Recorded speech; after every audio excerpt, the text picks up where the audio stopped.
ప్రభునందు మా ప్రియమైన సహోదరులారా, ఈ ఉదయకాల సమయమున జనవరి 14వ తారీఖున దైవ మర్మములు అను పుస్తకంలో నుండి ఈలాగున దావీదు అమాలేకీయులు దోచుకొని పోయిన దానినంతటినీ తిరిగి తెచ్చుకొనెను. ఏదీ తక్కువ కాకుండా దావీదు సమస్తమును రక్షించెను. సమూయేలు మొదటి గ్రంథం 30వ అధ్యాయము 18-19 వచనములు. మనము దేవుని ఎదుట తప్పిపోయి ఆయన చిత్తమునకు విరుద్ధమైన కార్యములు చేసినప్పుడు తప్పక శ్రమపడదుము.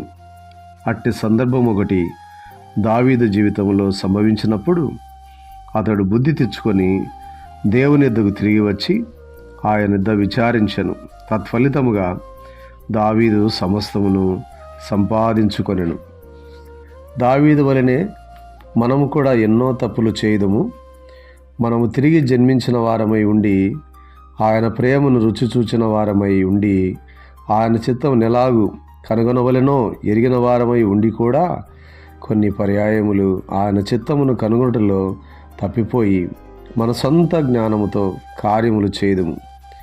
నీవు తప్పిపోయినప్పుడు నీకు స్నేహితులుగానున్నవారు కూడా నీకు విరోధులుగా లేవచ్చును.